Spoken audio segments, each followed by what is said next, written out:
So how did I get into the London Marathon? Well, like most marathons, London has a lottery option. It has charities.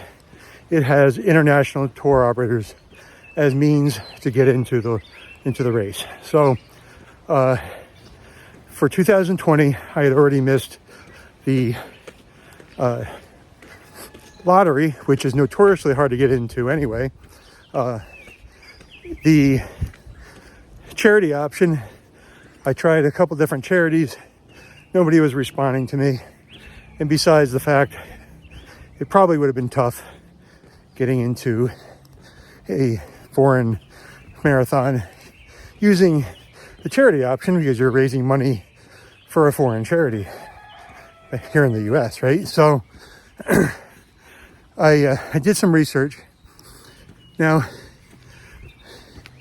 I figured it was a long shot at best. So research led me to the international tour operator for the US, for London, is Marathon Tours and Travel. So in association with them, they also have a club called Seven Continents Club, which is their goal is basically to get into, and to run a marathon on each of the 7 continents, including Antarctica. Yes, there is an Antarctica marathon. So anyway, when I looked into that, I found out that the 7 Continents Club has earlier than everyone else registration for the marathon. So, they put out entries sooner than for the general public through the tour operator. So, and I saw that it costed like $200 to join the club, but it's for lifetime membership. So, and your seniority date in the club starts the day you join. So I said, well, it's probably not going to help me because I'm just joining now. The marathon was pretty close. And so, well, the odds are probably pretty slim that I'm going to get in via this route because 7 Continents Club has 3 tiers of membership, basically. Once you join, there's the bronze, which is the entry level. Then there's silver and gold, I think it is, or platinum, one of the two. Anyway, so you get to those higher tiers, meaning silver and gold, by booking tours with them. So the more tours you book, the higher your tier. I don't know specific numbers. It may have changed since I did it. Anyway, so I joined, and even the tour operator, which is Marathon Tours and Travel, based out of the Boston area, they were pretty much telling me that, yeah, not likely you're going to get in via that route. But lo and behold, 2020, I got a spot. I did the training. I was psyched, right? And of course, what happened 2020? Pandemic, boom, marathon canceled. I found out the marathon was canceled after coming back from an extremely long run. Remember, at that point, I was just maybe a month out, I think it was, from running it. So anyway, I got my money back, all that rigmarole. Following year, 2021, they said, hey, the marathon is back on. It's going to be in October this year instead of the normal April date.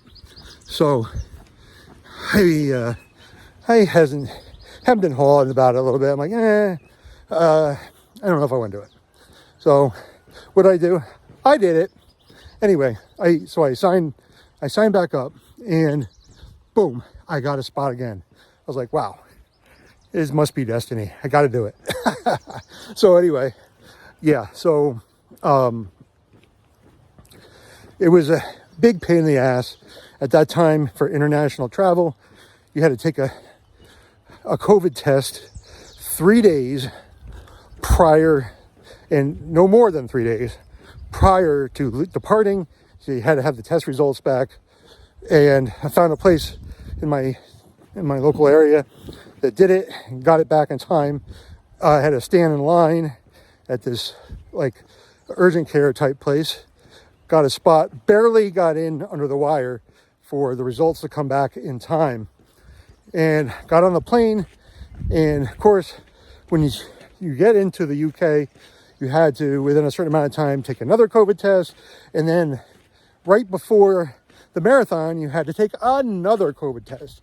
And then before traveling out of the country back to the US, had to take another COVID test. My God, it was a lot of testing.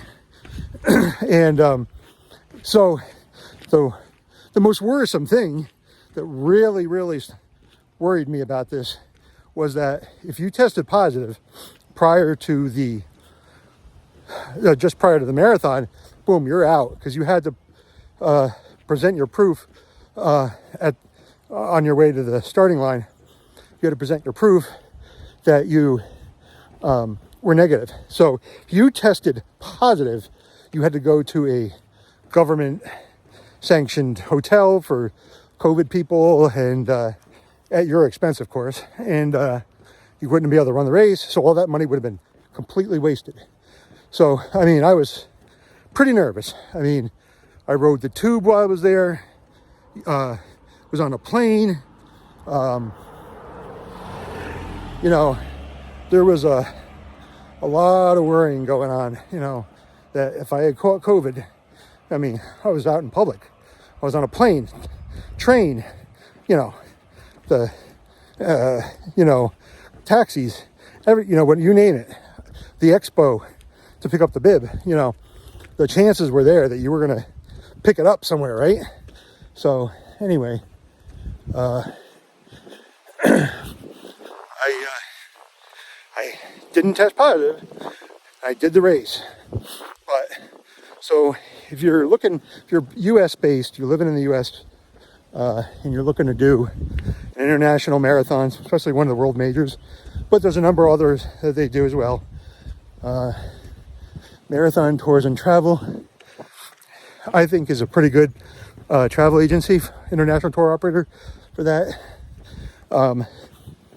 And I found it was worth a little bit extra to sign up for a Seven Continents Club, because it really did, I think, help me get over the top, getting that entry into the London Marathon. So yeah, it's definitely worth it.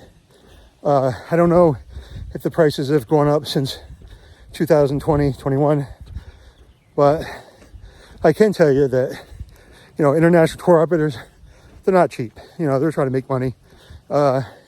If you're really into sightseeing and stuff, you're not going to get a lot of that with international tour operator. Yeah, they got a couple side trips you can do. We went to Scotland before the race, so that was great. But just keep in mind, they're focused on getting you to the race and getting you a bib, all that kind of run-related stuff. It's not really designed for people that are super into, sightseeing and stuff like that. But you're the one that buys the plane tickets, so you're the one that sets the tone. You can go and, go early and leave late, so you're not really tied into the tour operator as far as flights go. We went to England early, went to Scotland, met up with the running group in Scotland, and then did our tours there, and then toured a little bit on our own. Then we flew down to London again, and that's did some sightseeing around London on our own, and then I did the race. And I tell you, London was fabulous. I had a great time. crowd support was top notch.